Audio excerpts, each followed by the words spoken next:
Hyvät teknavilaiset, tervetuloa jälleen vauhdikkaaseen seuraan. Koska meidän TV-tuotantokautemme tänä vuonna sattuu olemaan jo 30, niin päätimme tämän juhlakauden suureksi riemuksi avata uudet kanavat. Podcast-kanava, se on nyt avattu. Ja tänään meillä on mielenkiintoinen vieras, joka on muutamaan otteeseen jo vierailut meidän Teknavi-jaksossamme vuosien saatossa pikkupojasta suureksi mieheksi, nyt jo jopa legendaksi. Tämän seuraavan vanhan klipin myötä toivotamme hänet tervetulleeksi. Onko tuttu? On! Joo! Tämähän olikin makea. Hetkinen. Kuinka vanha oli? No kun sitä mä just mietin, tosi vaikea sanoa. Katsotaan. Ja auto alla. Onko tässä täydellinen poplaulaja vapaa? Tää on hyvä tää. Aika lailla. Nyt on ollut vapaapäiviä jonkin verran vähäsen, että kouluhommia on mennyt suurin osa ajasta. Nuori mies. Koulu. Nyt tälleen rentoutunut. Kun mä sanoisin, että mä oon varmaan 13 ehkä tossa. Niin. Autoiluharrastusta, mutta 14, no niin. jonkin verran jo rattia pyöritellyt. Joo, että meillä on siis meidän naapurin kanssa, meillä on sellainen suljettu alue, missä me ollaan Suljettu alue. Hyvä. Suljettu. Ei ole laitonta. Siellä ollaan just lähinnä näitä karting-autoja ajeltu, että niissä on ollut semmoset noin sentimittaiset nastat ollaan laitettu ja Päättäväinen nuori mies jo silloin. Joo. Siellä on tosi iso kenttä. Toi on Turussa vai? Joo. Joo, eli siis no olisikohan se ollut nyt 2006-2007, niin kesät mä ajoin, että mä olin silloin ykkös-kakkosluokkalainen, et aika nuorena kuitenkin, mutta sieltä on jonkinnäköinen tatsi jäänyt näihin hommiin. Robi Pakaleen. No tervehdystä. Tervehdystä pitkästä aikaa. Olipa hauska katsoa tällaista jotain vanhaa pätkää. Mä en itse asiassa edes rehellisesti sanottuna muistanut, että tällainen on tehty, mutta... No kuule, tässä on ollut vähän, Markun kanssa vähän samaa vikaa, kun me ollaan jaksoja tehnyt. Ei me puoliakaan muista, että me ollaan tämmöisiä tehty. Ai, tämä on vitsi. vähän tämmöinen, että tullaan arkistojen äärille. Niin justiin, kyllä. 14-vuotias Robi, ja tossa kohtaa mä katsoin, että kaveri jo tietää, mitä tekee ja mitä on hommannut. Minkälainen sun elämä tossa kohtaa oli nuorena 14-vuotiaana? Aika hektistä. Et tietysti mulla oli peruskoulu kesken ja samaan aikaan oli musahommat lähtenyt aika isosti liikenteeseen muutamalla ensimmäisellä single-biisillä, jotka varmaan hyvin monikin tietää. Ja ensimmäinen levy tietysti oli tuossa kohtaa jo pihalla ja ehkä toinenkin itse asiassa, jos mä 14 sanoin olevani. Ja aika niin kuin kovaa kyytiä, sanotaanko näin. Niin, ikäisekseen. Et onneksi pääsi itse myöskin kyydittämään nyt sitten tuollaista hienoa karting-autoa. Kyllä. Mutta sitähän me olemme Markun kanssa iloisia, että sinä olet ollut jo lapsesta saakka suuri Teknavi-fani. Joo, no, kyllä. Tuliko katsottua aikoinaan? Tuli, joo, kyllä. Joo. Ja siis, mä en tiedä, se on jotenkin niinku, teissä on niinku ryhmän dynamiikaltaan teissä molemmissa on semmoinen joku hypnoottinen niinku aspekti, mitä on tosi vaikea olla katsomatta, jos niinku ajautuu teidän videoiden pariin. Et siinä on jotain tosi niinku ihanaa ja veljellistä siinä teidän niinku kommunikoinnissa keskenään, mitä on niinku miellyttävää katsoa. On se sitten se substanssi tavallaan se sisältö, mitä ikinä se onkaan, niin sille on niin merkitystä, mutta kunhan te olette siinä, niin se riittää. Kuuntele viisaita sanoja. Kyllä. Nuori mies. Joo, mutta tämä on tietysti mukava kuulla, koska kyllä me tietysti ollaan kummoinen vanha pariskunta. Tietysti välillä me vähän riidellään ja ollaan soittamatta toisellemme pari kuukautta, mutta sitten nauretaan toisillemme. Ja kai se on se juttu. Niin, dynamiikka. Kun säkin tiedät, mitä se yhteistyö on, niin sehän vaatii vähän tämmöistä näyttelykykyä, mutta aika nopeasti kyllä huomaa, kenen kanssa pystyy kaveraamaan ja olla ystävä. Joo. Et sen huomaa kyllä, että teillä on niinku klikannut tämä homma ja ilman se toimii. No, tämähän on kiva kuulla. Kiitoksia, että olet paikalla. Joo. Tämä on muuten hauska juttu. Mä edelleenkin aina ihmettelen, että edelleen vielä sinuakin nuorempi sukupolvi tulee aina mulle höpöttää, että hei, että oot sä se Teknavin kaveri ja teillä on hyvä jakso ollut se ja se. Niin tämä on mua aina hämmästyttänyt se, että tietysti on sitä vanhempaa sakkia, mitkä kuuntelee mielellään Markkua ja Markun juttua. Sitten on tämä nuoriso, joka katsoo mun ilmeitä, että taas Pelle Hermanni on vauhdissa. Tämä ohjelma hienosti niin kuin saa monen ikäiset ihmiset niin kuin naulitsemaan itsensä televisio ääreen, joka on meille tietysti hieno juttu. On ehdottomasti, varmasti. On niinku myöskin just katsojakunnassa sellaista, että on on niin kuin kahtaa eri ääripäätyä ja kaikkea siltä väliltä. Kyllä. Joo, siis tosi kiva juttu tämäkin, että sä oot nuoressa saakka seurannut, koska sä tiedät kans, miten suuri merkitys nuorilla faneilla on omaan uraan. Sulla on varmaan hyviä esimerkkejä. Erittäin tärkeäksi on. Niin, ja vanhoista nuorempia tulee sun luokse juttelemaan. Joo, siis tulee. Ja jotenkin nykyään se on älyttömän hienoa ollut nähdä. Tässä on ollut niin kuin viimeiset pari vuotta sellainen erikoinen niin kuin nostalgiavaihe myöskin mun niin kuin alkutuotannon osalta, että on nostettu noita niin kuin Frontside Dollien biisiä ja Puuttuvaa palasta ja sellaista tuo niin kuin somessa aika paljon enemmän esille kuin ehkä koskaan aikaisemmin. Ja nimenomaan just nämä niin kuin nuoret ihmiset. On siisti nähdä kyllä, että kaikki tuollaiset trendit ja muut pyörii vähän ympyrää sit loppujen lopuksi kuitenkin. Kyllä. Ja joo, ehkä kertoo siitä, että on tehnyt jotain oikein tavallaan myöskin, että on jättänyt jonkun sellaisen jäljen, mikä aina sitten palaa uudestaan trendien muodossa sitten. Siis joka 10 vuoden jälkeen sitten tulee jotain nostalgista niin, aina. Just näin. Miten sun tämä karting-uran kanssa kävi sitten loppujen lopuksi? Sä kuitenkin ajoit ihan kilpaakin jossain välissä, ihan tosissaskin yritit. No joo, siis ihan oikeasti kyllä mä niinku yritin, mutta mä luulen, että mä olin vähän liian kiltti. Niin. Tai että mä niinku annoin tietä. Joo, niin. ovi auki. Joo, että kyllä mä varmaan niinku yksin, tai niinku aikaa jos mä olin aina tosi hyvä, mutta sitten kisassa ei ikinä niinku tavallaan. Joo, ei ole härski. Niin, just näin. Se vaatii kovaa päätä. Kyllä. Vähän olisi tarvinnut justi olla semmoinen enemmän niinku ikävä, että olisi ymmärtänyt sen. Puhutaan moottoriurheilusta kohta lisää, otetaan yksi toinenkin klippi, mutta tiedätkö mikä meille Markun kanssa on aina hyvin tärkeää näinä kuvauspäivinä? No? Syöminen. Ruoka. Hyvä ruoka, me nautitaan, me ollaan semmoisia ikuisia kulinaristeja, aina se ruoka maistuu. Ja me ajateltiin, että sullekin voisi pieni päivällinen tässä kohtaa mennä läpi hienosti. Mitä sulla yleensä Raiderissa on siellä takahuoneessa? Meillä on aika tylsä raideri, siis vaan jotain Gatoradea ja leipää ja kevyttä kuitenkin. Hyvin kevyttä. Jotain protskupatukoja, semmoisia nopeat energiaa. Joo. Säkin oot käynyt muuten K-City Marketissa Järvenpäässä. Kyllä, on. Maailman paras. Juuri näin. Nimittäin Hautalan Markulla jälleen meille asiaa ja me pysymme aika hyvin teemassa.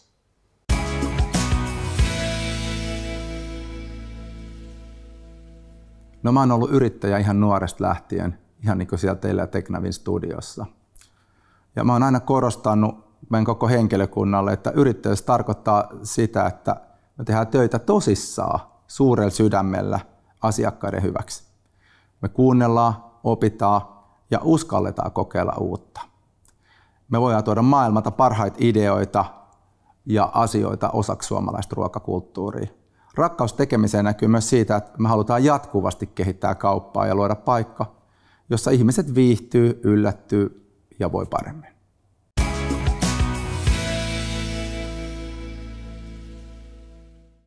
Kiitoksia jälleen Järvenpäähän ja tässä olisi meidän ruokakori taas avattu. Pizzaa. Kuinka suuri pizzan ystävä olet? No mulla on himassa semmoinen, mikä se on, semmoinen ooni. Pizzauuni. Niin, just sellainen. Jaha. Niin. No, sä oot sitten ihan... Mutta mä oon vähän laiska, mä en kuitenkaan itse tee taikinaa, mä aika useasti vaan niinku ostan niitä kaupan niitä sellaisia niinku valmiit. Joo. Mutta niistä tulee kyllä hyvin. Kyllä. Meidän tämmöinen ruokakorin viesti tuli sitten City Marketilta, että millä Robin herkuttelee keikkapaikkojen takahuoneessa. Tänään tarjolla näitä K-City Market Järvenpään aulan Piazza Deliat Lunch kahvila-ravintolan todella kehuttuja pizzoja. Meillä heti tilauksesta paistettavat pizzat alkaen vain 5 euroa kappale. Mikä näistä on teidän suosikkinne? Nauttikaa. Kiitoksia, alamme pikkuhiljaa leikkaamaan näitä. Täällä on salamia, täällä on kebab-pohjan ja täällä on juustopohjaa. Margaritta jos Jaa. Mutta hei, hyvään ruokailuhetkiin kuuluu myös hauskat televisio-ohjelmat. Eikö me katsota seuraava muistojen pätkä herra Robin Packalenista? Niin, klippi on. Ja taitaa olla herra Alenkin aika vahvasti mukana tässä. Okei. Millä aloitetaan? Aloitetaanko täällä? Joo, aloitetaan siitä. Ei apua missään. Sitä harvinainen 14-vuotias, että sulla periaatteessa on ihan oma autokin. Eikö tää oli tämä mitä ihmet? Mä en muista näitä. Ollaanko me näin monta näitä tehty? Ei tää oli tämä. En ole tietenkään missään liikenteessä ajanut. Jaa, niin tää jatkuu tästä. Tää jatkuukin vielä, ei se haittaa. Joo, Mennään muutama vuosi ja muutama miljoona myyty levy eteenpäin, niin sä voit ostaa minkä auto sä haluat. Niin mikä on sun lempiauto, minkä sä ostat? Suomen oloihin ehkä kaikista hienoin voisi olla joku Mustangi tai joku tällainen. Oho! Joku 15 ja pääset kruisailemaan sitten ihan yleisille teille. Joo, sit kun täytti 18, niin hommas hybridi, Bemari. Ei ihan ole Koska kuitenkin mopoauto on niinku silleen tähtäimessä, että pääsee kouluun ja pääsee harrastuksiin helpommin. Ja... Tuntuuko mopoauto missään, kun on ajellut tällaisilla kovemmilla vehkeillä? En mä tiedä, siinä on ehkä lähinnä se, että sun täytyy keskittyä siihen ajamiseen ja siihen niinku liikenteeseen enemmänkin. Niin tää on metsä. Ota. Okei. Pitääkö muuten paikkansa, että olet kova Teknari-fani? Kato. Mä oon kattonut kaikki jaksot ja vielä niinku moneen kertaan. Et meillä on aina hyvä, meillä on saunassa sellainen telkkari ja aina kun mennään saunaan, niin täytyy laittaa Teknari päälle. Joo. Joka sitten ei ole kyllä toiminut. Minkäs auton sä haluaisit nähdä? Mä tein siitä joku hauska TikTokinkin itse asiassa. Hemmetin hyvä idea laittaa saunaa televisioon, mutta eihän se tietenkään toimi, kun siellä oli liian kuuma ja kostea. No semmosia terveisiä. All right. Kato, joku tuottaja on varastunut ton kortin ja on meille vielä osoitettu. Anteeksi hyvät katsojat, tämä oli väärä klippi, mä olin aikaani edellä. Tää oli vielä liitty tähän sun 14-vuotiaan nuoren miehen mukavaan touhuun. Joo. Mikä siis, teillä oli televisiosaunasta, otas uudelleen vielä, mikä oli? Siis se nyt oli meidän faijan joku sellainen hieno idea, että televisio pitää saada saunaan, että sit voi niinku nauttia siitä saunassa olemisesta. No me ollaan koko perhe on vähän silleen ADHD-ihmisiä, niin sit toi saunominen ilman mitään ekstra virikettä voisi olla hieman tylsähköä, niin televisio saunaan ja no luonnollisesti olisi se nyt varmaan joku ammattimies heittänyt niin kuin kunnon kosteusjäristykset ja muut systeemit ja joku tiedätkö, ilmanvaihto sinne, mutta me heitettiin sinne vaan televisiosaunaan semmoisen lasin taakse ja sehän ylikuumeni luonnollisesti ja eihän se toimi. Mehän voitaisiin tehdä yksi jakso semmoinen, että me tullaan saunomaan Markun luokse sun luokse, niin mehän saadaan sitä yksi jakso aikaiseksi. Joo, kyllä. Sohvaperunoita. Hei, jatketaanpa nyt sille oikealle klipille. Joo, todella tässä on nyt seuraavassa sekä Robin että Markku. Noniin. Ei ollut Mustangi. Ei ollut En mä ota paineen. No, ei, kun nautit vaan. Joo. Sitten kun sä menet liian kovaa, niin... Ai niin, jäbä oli ihan paineissa kyydissä. Näetkö, kun se tulee hienosti koko ajan ottelee sun ohjausta. No mut ehkä oli syytäkin. Tossakin se on vähän myöhässä. Joo, kyllä. Markulla on tieto lisännyt tuskaa. Että... Just näin. Niin. Hyvä. Nyt taas päästä tulos. Just noin. Joo. Se hyvä. No niin, jarruu taas pelot. Tossa oli hauska soundi tossa autossa. Niin oli. Vaikka vähän tommonen tietysti teenäinen, mutta silti. Mennään ihan tällä vaan. Mennään niillä, hei. Oi vitsi, tää on kyllä hauskaa homma. Eikö se ole? Totea, tää on hauskaa. Tässä on jo aika tiukaksi kurvat. Että esimerkiksi niin radallahan pitäisi päästä, kun ajat yksin ja niin saat niin nopetella rataa ja näin, niin tehdä pyöreiksi nämä hommat. Niin. Mennään ihan oikealle ja nyt lähet sisälle tuon tappiin kiinni. Joo, nyt tuohon ihan tappiin siinä. Tämä oli oikeesti niinku ihan ensikertalaiseksi. Ihan siistin näköinen niinku auto. Niin on vieläkin. Se on vieläkin ihan hienon näköinen auto, joo. Käli kaveri. Vähän tietysti muovinen, mutta no mitä nyt voi olettaa. Tehdäänkö nyt vielä, ei kai? Ei tehdä. Mun mielestä 2016 tyyli jo lopetettiin. Okei. Joo. Mä vähän väärässä. Jotain sellaista. Kyllä mekin toi testattiin sitten jossain kohtaa Markun kanssa. No. Ja mikä niin kuin auton käyttäytyminen, että osasi mennä vähän jo limittiä. Oho. Kato se etti. Mä katsoin, että hamusit hiukan jo. Tällaiset teinit tulee tänne näin. Teini drive.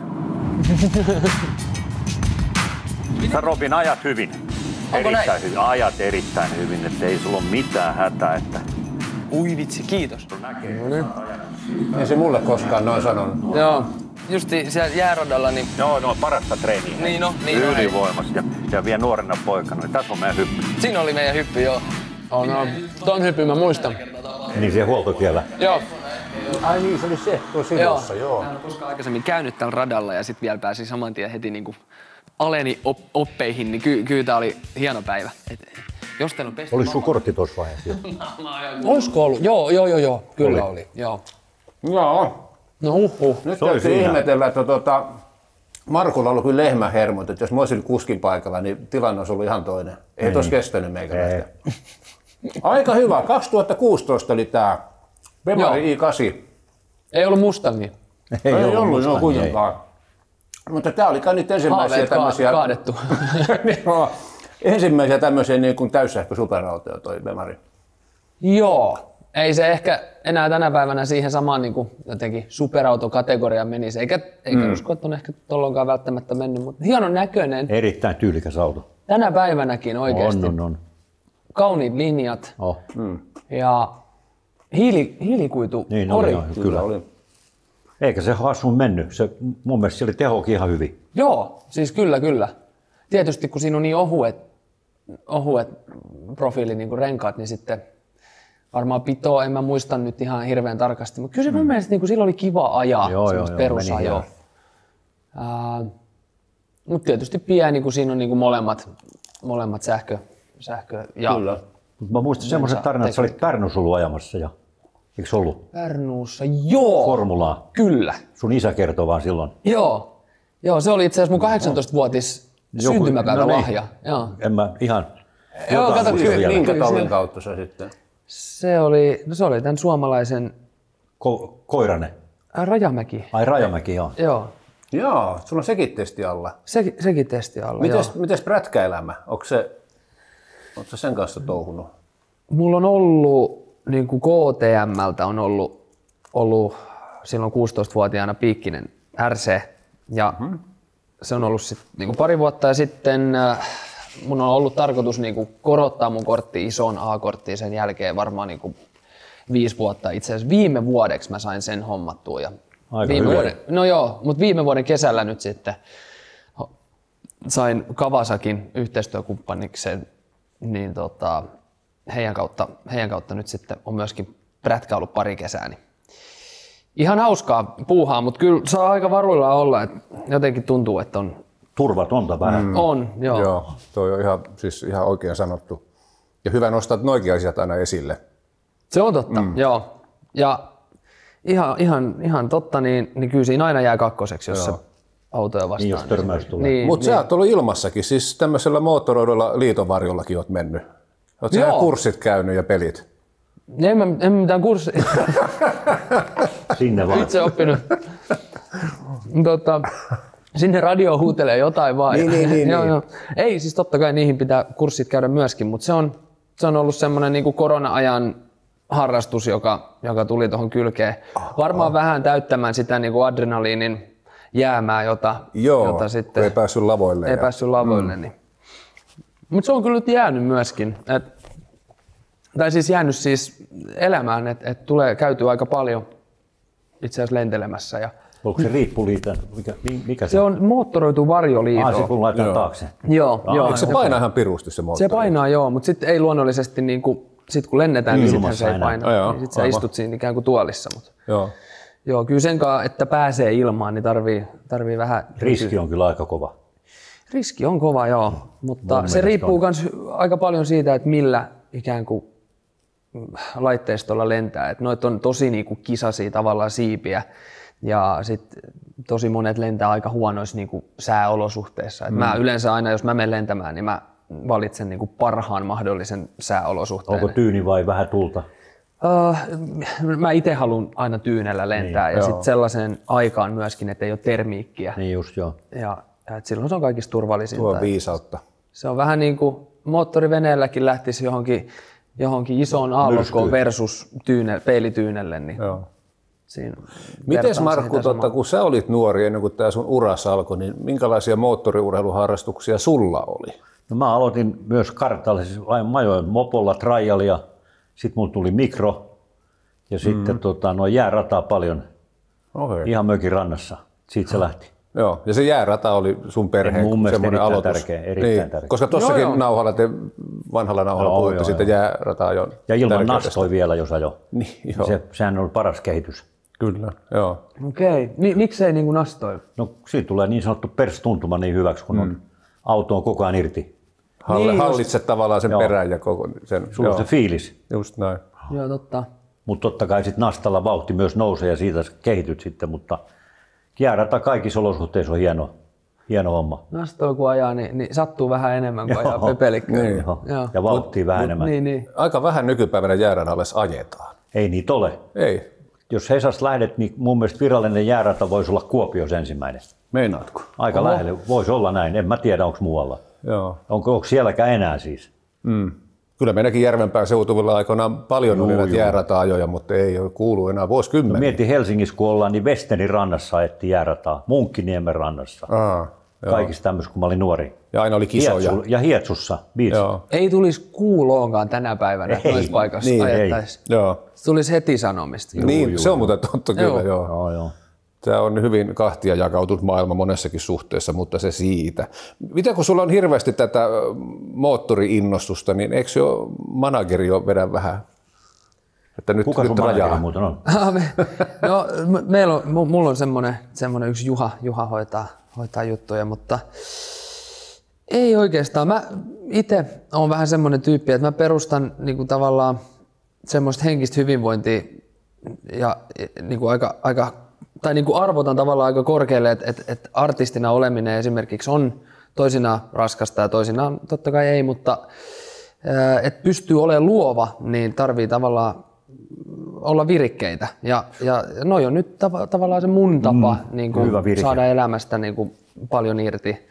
Et tykkään lennellä tuolla ylhäällä ja siellä saattaa joskus tulla jotain ideoita, tai jos ei ne tule siellä, niin ne tulee sen takia tavallaan. Ja näin, että hän tietää tavallaan sen, että mä tulisin hulluksi, jos mä joutuisin vaan istua niin kuin studiossa. Kyllä. Sulla on energiaa. Niin. Sitä täytyy johonkin purkaa. Joo. Sunkin kohdalla niin kuin, siis perheen voima ja taustatuki on ollut äärettömän tärkeä ja kova. Joo. Millä tavalla perhe tänä päivänä pyörii siinä sun ympärillä, vaikka mies on kiireinen? Kyllä ne edelleen niin kuin pyörii samalla tavalla. Toki niin kuin, niin kuin henkinen rooli on totta kai edelleenkin olla niin kuin mun vanhempia ja olla mun perheenjäseniä, mutta se ei ole ehkä enää ihan niin kuin joka päivästä se niin kuin keskustelu, mutta se hyvin aina palauttaa kyllä. Aina kun kotiin soittaa, niin tulee sellainen, että ai niin, että nämä on ne niin kuin omat juuret ja tämän takia mä oon tällainen kuin mä oon esimerkiksi. Sullekin Markku uras aikana isäero oli todella tärkeä, semmoinen luova voima ja se tavallaan vei sua eteenpäin, että jos olit kiinnostunut moottoriurheilusta, niin sulle annettiin sitä tilaa ja vapautta toteuttaa se. Millä tavalla teidän juttu lähti käyntiin? Ihan, mun isähän oli mun takan kaikessa. Joo. Ja sitten kun mä aloitettiin ralli, niin 69 heti kun mä sain kortin, niin se osti mulle ekan auto. Ja siitä sitten lähdettiin. Ja onneksi ei mennyt kuin vuosi, missä aloin saamaan autoja. Joo. Että se kävi niin nopea sitten, joka on niin sanotaan hyvin harvinaista, että vuoden ajat ja sitten pääset jo niin kuin tehtaan tai dealeritiimiin ajaa. Ja että se oli nopea, mutta siinä oli onnet matkassa. Joo. Eikö isäs patistanut sinua jonnekin pankkiin vekseli hakemaan? No semmonenkin, mulla on himas vieläkin. Onko vieläkin? Kontrahtiin vekseli? 20 000 markan vekseli on. Joo, se on kuitenkin maksettu. Se on maksettu, joo. Toivon näin. Joo, mutta sullekin varmaan annettiin niinku vapautta paljon toteuttaa itseäsi jo lapsena ja nuorena. Ja onko se vanhemmilla tämmöinen moottoriurheilutausta tai joku tämmöinen, että paljon touhuttu niiden parissa? Faija on kyllä ajanut niinku motocrossiin, mutta mä muistan, että se taisi jämähtää siihen kohtaan, kun hän jostain hyndestä oli tullut vähän huonosti alas ja molemmat jalat niin kuin poikki samaan aikaan ja sitten sitä työnneltiin tuon rullatuolinkaan hetken aikaa ympyrää. Mutta se jäi siihen sitten. Mulla itsellä oli myös niinku semmoinen pieni crossimopo aikanaan ja käytiin sitten jossain hiekkamontulla faijan kanssa, mutta sitten tuli tietysti toi mikroautoilu siihen, tai mikä toi on, kartingautoilu siihen kylkeen ja sitten oli ne jääradat sun muut. Mutta ehkä eniten niinku, ja semmoinen niinku pitkäkantoisin harrastus, mitä mä oon esimerkiksi itselleni ottanut mun porukolta, on siis purjehdus. Koska mun isäkin on ollut, niinku, hän on ollut tavallaan niinku ammattipurjehtijana jonkin aikaa ja sitten me ollaan tuollaista perhepurjehdusta harrastettu aina. Niin se on semmoinen, että siitä tykkää. Ei ääntä. Ei ääntä, joo, ja vähän hiljaisempi vauhtikin. Niin. Joo, vauhtia on ihan vähän, mutta hiljaisempaa. Mutta tyylikäs vauhtia. Se ei ole se määränpää, vaan se matka. Kyllä. Joo. Kylläpä tulee viisautta tähän meidän ohjelmaan kerrankin. Tämä on meille suuri Tällaisia yleisiä kliseitä tulee laukomaan. Nuori Robin kertoo meille vanhoille. Kyllä. Herättelee henkiin näitä quoteja. Joo. Onko sulla muuten, Robin, yhtään tämmöistä moottoriaiheesta kappaletta? Moottoriaiheesta. Tällä viskarillahan Mulla on näitä itse asiassa semmoinen kuin Salamatie niminen biisi, joka oli vähän huonosti, mä muistan, se oli ihan niinku singlenä julkaistu biisi, joka sit vaan ei performannut tavallaan niin hyvin. Mä muistan, onko se nyt kenellä on semmoinen biisi kuin Thunder Road. Ei se ollut mikään Bon Jovi, mutta joku vastaavan tyyppinen. Jaha.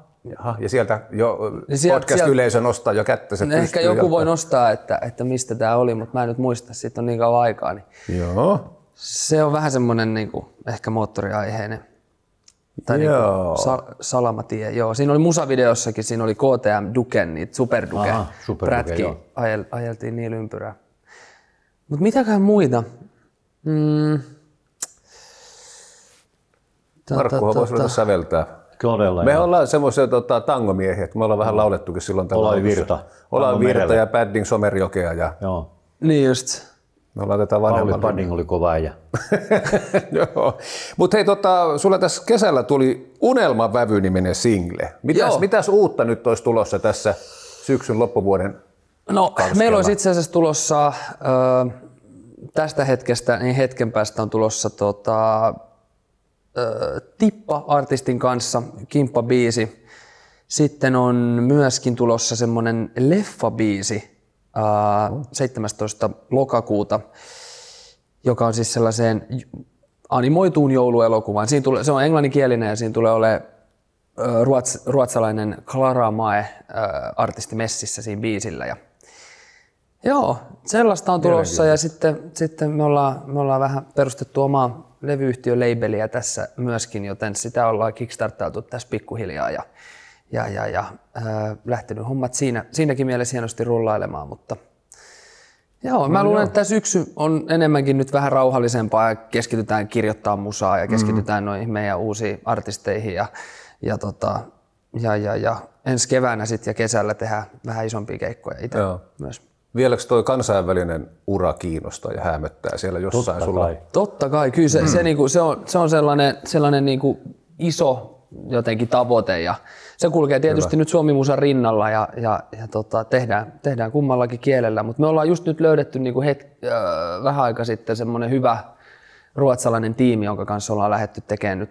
Me ollaan tehty muutama ihan törkeän hyvä biisi ja mä toivon, että me saadaan muutama vielä lisää, niin me pystytään sitten julkaisemaan sille yhtäjaksoisesti vähän useamman biisin kerralla. Hyvä. Joo. Hienoa. Markku on semmoinen tsemppari välillä, kun me soitellaan, niin sitten se myöskin muistaa minuakin, että nyt jo, että hyvä tsemppiä ja tsemppiä töihin ja kaikkeen. Niin sulla on varmaan Robinillekin muutama isällinen sana. Mä luulen, että mun ei kannata sanoa Robinille mitään. Se on hyvin hanskas se homma hänellä. Joo. Robinilla on kulkenut sillä mukavasti, tyylikkäästi tämä ura. Pitää tyylinsä, niin se riittää. Joo. Ja aina niin kuin sillä yritys edellä. Joo, se mennään aina edellä. Miten menee, mutta koitetaan nyt siltä. Joo, eikä luovuteta. Just näin. Muista jatkossa, niin muista levätä ja liikkua ja nähdä hyviä ystäviä ja nautia elämästä hyvin. Ja syödä ennen kaikkea hyvin ja älä aja itseäsi piippuun. Just näin, kyllä. Kiitoksia Robin, suunnattomasti tulit jälleen meidän vieraaksi. Me tapaamme varmaan jatkossakin tämän ohjelman merkeissä, vaikka se saunajakso tehdäänkin jossain kohtaa. Ja kiitoksia Markku jälleen. Kyllä me olimme tänään isällisiä hahmoja. Kyllä, kiitos Robin. Kyllä musta tuntuu, että mä teiltä sain tänään jotain.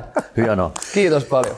Kiitos teille. Palataan pöydän ääreen näiden herkkuja. No niin, mulla oli vähän tätä vielä jäljellä. Oi. Täällä on salamia.